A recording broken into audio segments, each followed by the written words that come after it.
Selamat datang di channel Guru Bahasa. Hari ini kita akan bicara mengenai teks laporan percobaan. Tahukah kalian apa itu teks laporan percobaan?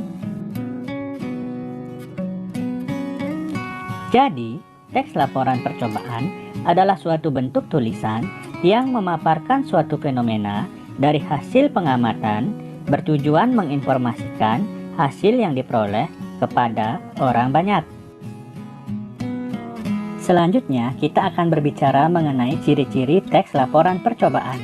Yang pertama, teks laporan percobaan bersifat umum atau universal. Kedua, teks laporan percobaan lebih menekankan pada pengelompokan terhadap suatu hal yang dibahas. Yang ketiga, teks laporan percobaan memiliki hubungan antara yang dijelaskan dengan kualifikasi yang dijelaskan. Misalnya, objek yang diamati adalah planet Venus, maka dapat diklasifikasikan misalnya pengertian planet Venus, ukuran planet Venus, ciri-ciri planet Venus, dan sebagainya. Begitupun dengan kelelawar, misalnya yang diklasifikasikan adalah jenis kelelawar, ciri fisiknya, dan kebiasaan hidupnya. Nantinya, bagian-bagian yang telah diklasifikasikan akan dijelaskan secara rinci sehingga menjadi sebuah teks laporan. Pembahasan selanjutnya adalah struktur teks laporan.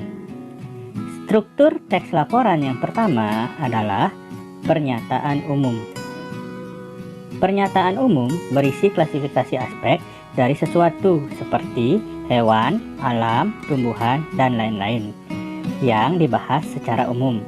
Misalnya, dalam teks kelelawar, pernyataan umumnya adalah kelelawar merupakan mamalia. Kelelawar satu-satunya mamalia yang dapat terbang. Ada lebih dari 1000 jenis kelelawar seperti kelelawar vampir, kelelawar telinga panjang, kelelawar ekor 3, dan kelelawar buah. Struktur berikutnya adalah uraian. Uraian menggambarkan sesuatu yang dibahas secara rinci, bagian per bagian, kebiasaan atau kebutuhan hidup makhluk hidup, dan penggunaan bahan dan alat, perilaku alamiah, dan hal khusus. Misalnya, dalam teks kelelawar, uraian yang dibahas yang pertama misal dari segi penampilan. Kelelawar tampangnya mirip tikus. Saat terbang bersama, kelelawar seperti tikus terbang.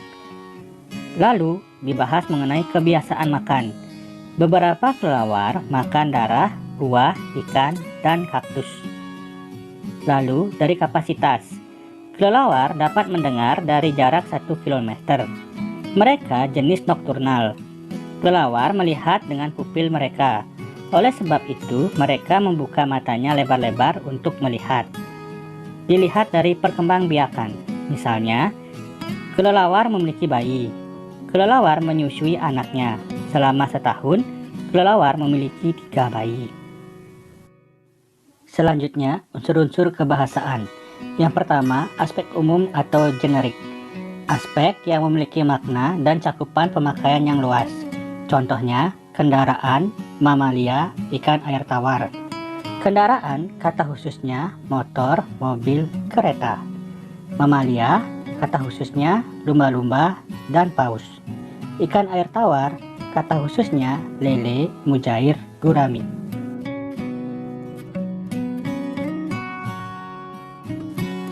Selanjutnya, kata tugas adalah kata yang memiliki makna gramatikal atau makna yang berubah sesuai konteks, sehingga makna kata tugas akan menjadi lebih jelas jika dikaitkan dengan sebuah kalimat. Contoh kata tugas, kata depan, di, ke, dari, pada, kata hubung, dan, atau, tetapi, kata sandang, si, sang, yang, partikel, lah, kah, tah, kun. Contoh dalam kalimat, xilem dan floem adalah sel tumbuhan.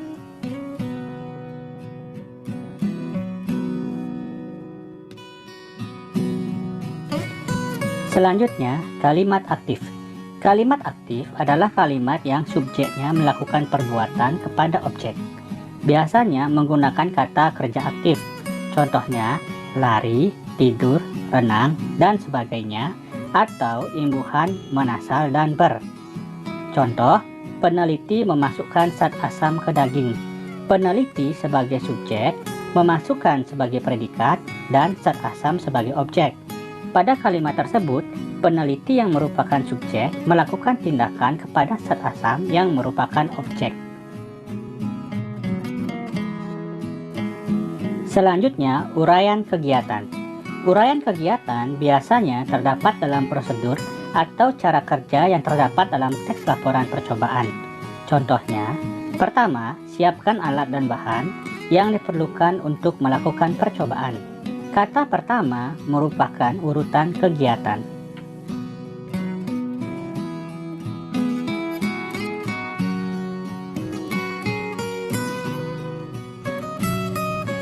Berikutnya, kata benda. Kata benda adalah kata yang mengacu pada benda, manusia, binatang, konsep atau pengertian. Contoh, bahan baku, ketakutan, petinju, pengadilan, dan pikiran.